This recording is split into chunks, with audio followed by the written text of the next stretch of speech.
Malayalam Bigg Boss season 7 live updation നോക്കാം. ഇന്ന് ഒരിടത്തൊരിടത്തെന്ന് പറയുന്ന ടാസ്കിൽ കഥ പറയാൻ വേണ്ടി എത്തിയിരുന്നത് നമ്മുടെ അനുമോളായിരുന്നു.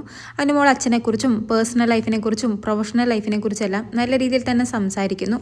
എന്നാൽ ഈ സ്റ്റോറി പറഞ്ഞ് ഇറങ്ങിയപ്പോൾ നമ്മുടെ മസ്താനിയും ജിഷിനും നമ്മുടെ അനുമോളോട് ചോദിക്കുന്നത്, എന്തുകൊണ്ടാണ് നീ ലവറിനെ കുറിച്ച് സംസാരിക്കാതിരുന്നത്, അതായത് എക്സ് ബോയ് ഫ്രണ്ടിനെ കുറിച്ച് സംസാരിക്കാതിരുന്നത്. ആദ്യം മസ്താനി അങ്ങനെ ചോദിക്കുമ്പോൾ അനുമോൾ പറയുന്നത് അതിനെനിക്ക് ലവ് ഇല്ലല്ലോ എന്നാണ്. പക്ഷേ ജിഷിനും പറയുന്നത് നിനക്കൊരു അഫെയർ ഉണ്ടെന്നും പിന്നീട് അത് ബ്രേക്കപ്പ് ആയെന്നും എനിക്കറിയാം. അതുപോലെ തന്നെ നമ്മുടെ മസ്താനിയും പറയുന്നു നിൻ്റെ ബോയ് ഫ്രണ്ടിൻ്റെ പേര് വരെ എനിക്കറിയാമെന്നാണ്. പക്ഷേ ഇവിടെ പറഞ്ഞാൽ ചിലപ്പോൾ അതൊരു പ്രശ്നമാകാം, അതുകൊണ്ട് ഞാൻ ഇവിടെ പേര് മെൻഷൻ ചെയ്യുന്നില്ല. പക്ഷേ നിൻ്റെ എക്സ് ബോയ് ഫ്രണ്ടിൻ്റെ നെയിം എനിക്കറിയാമെന്ന്. ആ സമയത്ത് നമ്മുടെ അനുമോൾ അറിയാതെ ചിരിച്ചു പോവുകയാണ്. കാരണം അത്രയും നേരം എനിക്ക് ലവ് ഇല്ല ഇതാണെന്നൊക്കെ പറഞ്ഞ് തപ്പിത്തടഞ്ഞ് നിന്ന ഒരാൾ പെട്ടെന്ന് പേരറിയാമെന്ന് പറഞ്ഞപ്പോൾ ചിരിച്ചു പോവുകയാണ്. എന്നിട്ട് മസ്താനി പറയുന്നത് നീ ഇമേജ് കോൺഷ്യസ് ആണ്, നീ ഒളിക്കാൻ നോക്കുന്നത് കൊണ്ട് തന്നെയാണ് പലതും പറയാതിരുന്നത്. അല്ലെങ്കിൽ ഗോ വിത്ത് ഫ്ലോ വരാതിരുന്നത് എന്തുകൊണ്ടാണ്?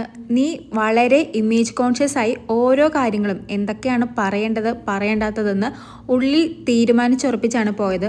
അതുകൊണ്ടാണ് നിനക്ക് ആ ഒരു ഫ്ലോ ഇല്ലാതിരുന്നതെന്നൊക്കെ നമ്മുടെ അനുമോളോട് മസ്താനി പറയുന്നു.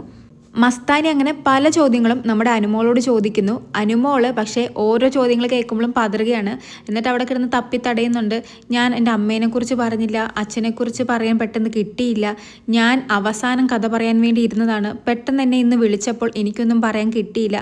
അങ്ങനെ ഇങ്ങനെയൊക്കെ മസ്താനി ചോദിക്കുന്നതിനെക്കുറിച്ച്, അതായത് മസ്താനി എക്സ് ലവറിനെ കുറിച്ച് ചോദിക്കുമ്പോൾ അനു വേറൊരു ടോപ്പിക്കിലേക്ക് കൊണ്ടിടുകയാണ്. എന്നാൽ മസ്താനി വിടാതെ തിരിച്ച് വീണ്ടും എക്സ് ബോയ് ഫ്രണ്ടിനെ കുറിച്ച് സംസാരിക്കുകയാണ്. മസ്താനി വീണ്ടും അനുമോളോട് ചോദിക്കുന്നത്, പേഴ്സണൽ ലൈഫ് വരുമ്പോൾ എങ്ങനെയാണ് ലവ് ലൈഫ് മറക്കുന്നത്? മറച്ചു വെക്കണമെന്ന് നീ വിചാരിച്ചത് കൊണ്ട് തന്നെയാണ് മുഴുവനും മറച്ചു വെച്ചത്.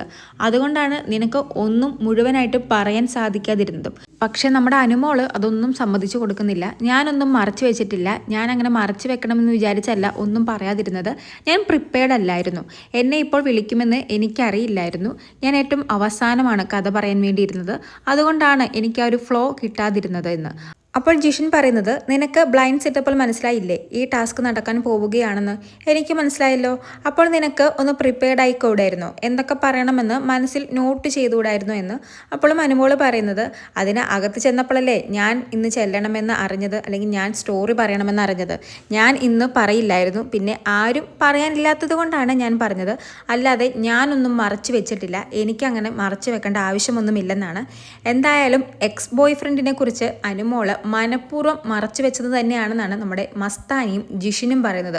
മസ്താനി അത് അവസാനവും എടുത്തു പറയുന്നുണ്ട്, നിനക്ക് പറയണമായിരുന്നെങ്കിൽ പറയാമായിരുന്നു, നീ പറയാത്തതിന് പ്രധാന കാരണം ഇത് പുറത്ത് നിനക്ക് നെഗറ്റീവ് ഇമേജ് ഉണ്ടാക്കിയാലോ എന്ന് പേടിച്ചിട്ട് തന്നെയാണ് നീ എക്സ് ബോയ് ഫ്രണ്ടിനെ കുറിച്ചും ആ ഒരു ലവ് ലൈഫിനെ കുറിച്ചും പറയാതിരുന്നത് എന്ന്. എന്തായാലും അനുമോൾ ഇതിന് ഒരു ചിരി മാത്രമാണ് കൊടുത്തിരിക്കുന്നത്, വേറൊന്നും പ്രത്യേകിച്ച് കാര്യമായിട്ട് പറഞ്ഞില്ല. കൂടുതൽ ലൈവ് അപ്ഡേറ്റ്സുകളുമായി വീണ്ടും വരാം.